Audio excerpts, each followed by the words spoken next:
आप सभी भक्तों का मेरे YouTube चैनल राधे कृष्ण में हार्दिक स्वागत। दिन शुक्रवार, तारीख 5 अप्रैल 2024। चैत्र मास कथा, देवी भगवत पुराण, अध्याय 11।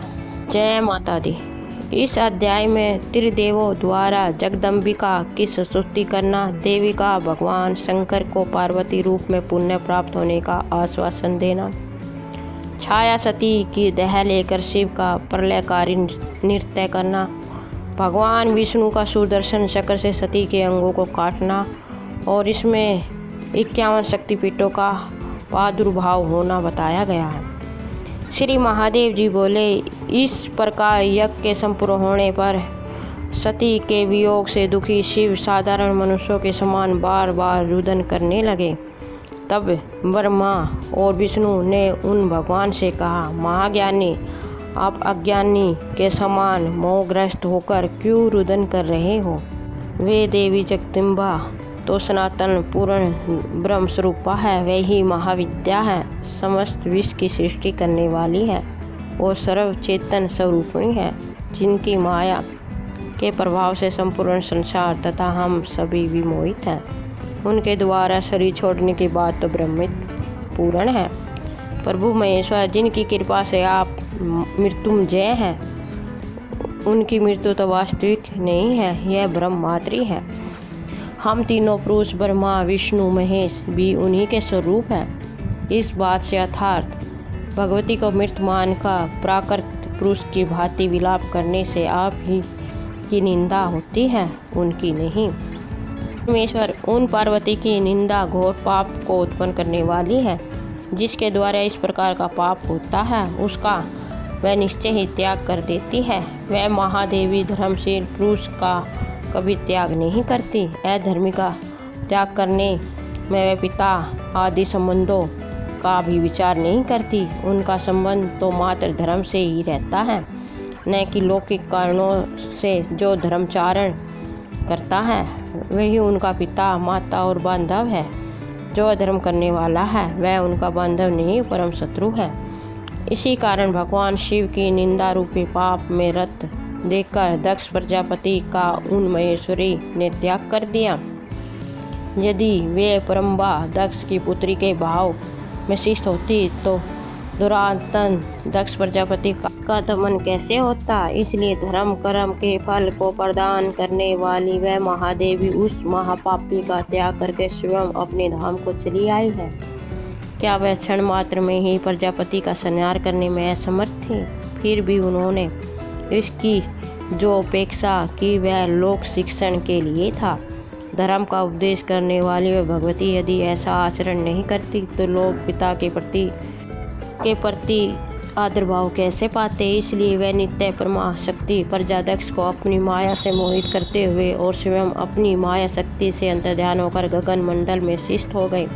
महादेव, आप शोक का त्याग करें, क्योंकि अग्नि में तो सती की छाया ने ही प्रवेश किया था। शिव बोले, आप लोगों ने जो कुछ कहा वह सत्य ही है। सती मेरी परा प्रकृति है, वह नित्य ब्रह्ममयी और सूक्ष्म रूपा है।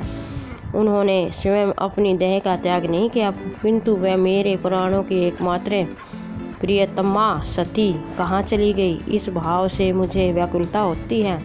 उन्हें जब मैं शांतिचित होता हूँ तो उन्हें परमेश्वरी के रूप में ही देखता हूँ। ब्रह्मा विष्णु और रुद्र बोले, उन सर्वलोक की एकमात्र वंदिता जगजननी की हम लोग स्तुति करते हैं, तभी प्रसन्न होकर वह पुण्य दर्शन देगी। श्री महादेव जी बोले, नारद भगवान शिव के साथ वे देवगण ऐसा निश्चय करके साक्षात ब्रह्म स्वरूपिणी महादेवी की स्तुति करने लगे। ब्रह्मा विष्णु और शिव बोले, आप नित्या परमा विद्या जगत में चेतन स्वरूप से व्याप्त और पूर्ण ब्रह्म स्वरूपा देवी है। आप स्वेच्छा से शरीर धारण करती है। आपका वह परम रूप वेद और आगमन से सुनिश्चित उदित ब्रह्म ही है। अप्रोक्षानुभूति से जानने योग्य तथा परम गोपनीय आपको हम नमस्कार करते हैं। आप सृष्टि की नियमित प्रगति और पुरुष के रूप में स्वयं ही शरीर धारण करती है, इसलिए वेदों के द्वारा आपको कल्पित कहा गया है। उस सृष्टि प्रक्रिया में भी आपके बिना पुरुष अपूर्ण और सबके समान ही है, अतः सभी देवताओं में आपकी प्रधानता कही जाती है। सिवे इस प्रकार की अचिंत्य रूप और लीला वाली आपकी स्तुति करने में हम अल्प बुद्धि वाले कैसे सक्षम हो सकते हैं। आप स्वयं स्वेच्छा से हमारी सृष्टि और संहार करती है, इसलिए इस त्रिलोकी में आपकी सृष्टि करने में कोई समर्थ है। सभी ज्ञानी जन भी सामान्य मनुष्यों की भांति आपकी माया से मोहित हैं, तो हम आप परमेश्वर की वंदना करने में कैसे समर्थ हो सकते हैं। आप ही हमारी चेतना, बुद्धि और शक्ति है, आपके बिना हम सभी सब की तरह है, अतः हम आपकी स्तुति कैसे करें।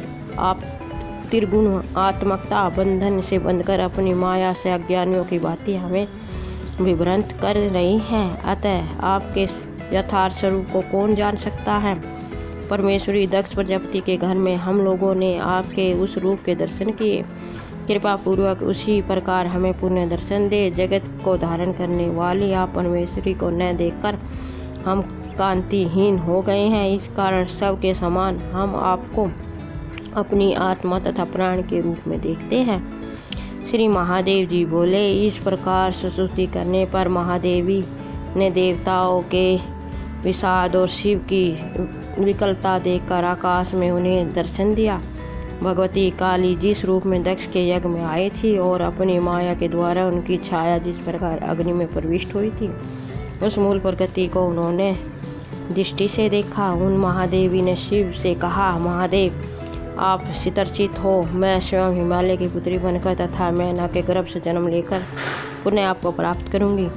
यह मैं आपसे सत्य कहती हूँ महेश्वर, मैंने आपका परित्याग कभी नहीं किया। आप भी मुझे माँ काली के हृदय स्थान और परम आश्रय हैं, इसी से आप जगत संहारक महाकाल कहे जाते हैं। अपने प्रभुता के अभिमान से मुझे कुछ कहा था, उसी अपराध के कारण मैं आपके साक्षात पत्नी के रूप में कुछ समय तक नहीं रह सकूंगी। शिव आप शांति चित्त हो जाइए। शंभु मैं आपको एक उपाय बताती हूँ, उसे ही आप संपन्न करें, तब निश्चय ही आप मुझे पहले से भी अधिक सुंदर स्वरूप में पुण्य प्राप्त करेंगे। महेश्वर शिव दक्ष की यज्ञ अग्नि में मेरी जिस छाया शरीर में प्रवेश किया था, उसे सिर पर लेकर मेरी प्रार्थना करके आप इस पृथ्वी का भ्रमण करें। वह मेरा छाया शरीर अनेक खंडों में होकर पृथ्वी पर गिरेगा और उस स्थान पर पापों का नाश करने वाला महान शक्तिपीठ उदित होगा। जहाँ योनि भाग गिरेगा वह सर्वोत्तम शक्तिपीठ होगा। वहाँ रहकर तपस्या करके आप मुझे पुण्य प्राप्त करेंगे। मुनि श्रेष्ठ ऐसा कहकर महादेव को बार बार आश्वासन देकर वह देवी अंतर्ध्यान हो गए। मुनि ब्रह्मा आदि श्रेष्ठ देवगण अपने अपने लोकों को चले गए और शिवजी पुण्य दक्ष के घर में आकर प्रिय सती ऐसा कहते हुए सामान्य जन के समान रुदन करने लगे। यज्ञशाला में प्रवेश करके उन्होंने सती के छाया शरीर को दे दीपमान देखा। वह शरीर भूमि पर शिष्ट था, नेत्र बंद हुए थे एवं सभी अंगों से परिपूर्ण था। सती की उस छाया को सहज भाव में सोई हुई सी देखकर शोक से व्याकुल हृदय होकर शिवजी ने इस प्रकार कहा, सती मैं तुम्हारा पति तुम्हारे पास आया हूँ, तुम उठो, पहले की भांति मुझसे वार्तालाप क्यों नहीं कर रही हो। अपराधी मुझे दक्ष को शोक के महासमुंदर में गिराकर अपनी माया से हमें मोहित करते हुए तुम स्वयं अंतर्ध्यान हो गई हो। अब मैं अपनी एकमात्र तुझ प्राण प्रिय का त्याग कभी नहीं करूँगा। प्रसन्नतापूर्वक तुम्हें लेकर मैं कितने दिन घूमता रहूँगा। मुने इस प्रकार साधारण मनुष्यों की भांति बहुधा विलाप करते हुए शिवजी ने अपनी बाजुओं में सती के छाया शरीर को अलंकृत करते हुए उसे सिर पर उठा लिया। शंकर जी की सती के उस छाया शरीर को सिर पर रखकर अत्यंत प्रसन्नतापूर्वक धरती पर नाचने लगे। ब्रह्मा आदि सुरेश्वर श्रेष्ठ तथा इंद्र के नेतृत्व में अन्य देवगण इस अपूर्व दृश्य को देखने अपने अपने रथों में बैठकर आकाश में आ गए। दसों दिशाओं में पुष्पवृष्टि होने लगी। तदनंतर सुशोभित जटाओं वाले प्रथम गण मुखवाद बजाने लगे और नाचने लगे। चारों ओर नाचते हुए शिवजी सती के छाया शरीर को कभी सिर पर, कभी दाएं हाथ में, कभी बाएं हाथ में, तो कभी कंधे पर और कभी प्रेम पूर्वक वक्ष तल पर धारण कर अपने चरण प्रहार से पृथ्वी को कंपित करते हुए नृत्य करने लगे।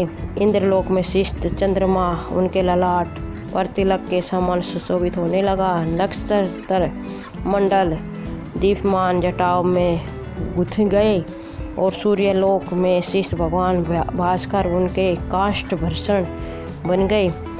महामुनि कच्छप और शेषनाग उनके चरण घातों से पीड़ित होकर धरती छोड़ने को उद्यत हो गए।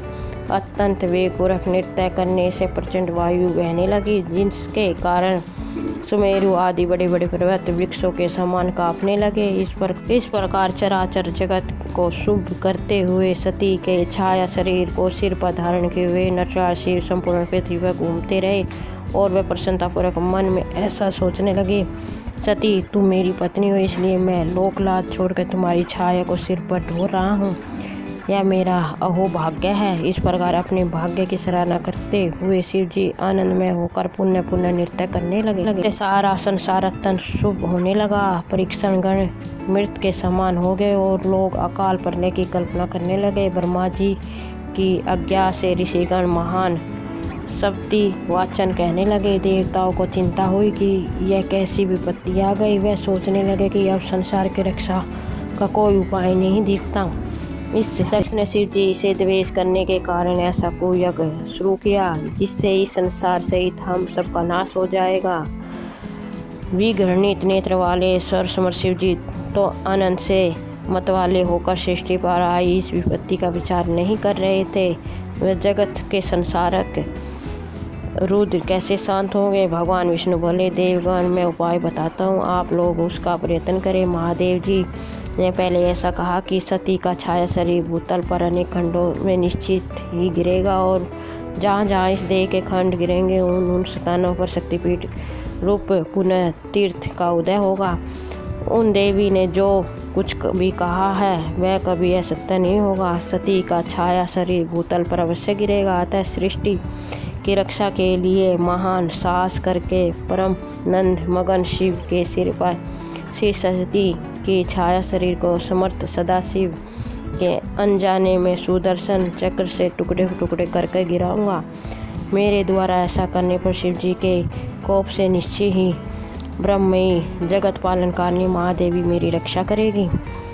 देवी बोली, हे प्रभु विष्णु जगन्नाथ, आप ऐसा यदि करें तभी जगत की रक्षा होगी, नहीं तो प्रलय आ जाएगा। इस प्रकार देवी महापुराण अध्याय 11वां समाप्त। जय माता दी। आपको मेरा वीडियो कैसा लगा कमेंट बॉक्स में अवश्य बताएं। मेरे वीडियो को लाइक, शेयर और चैनल को सब्सक्राइब करें। धन्यवाद।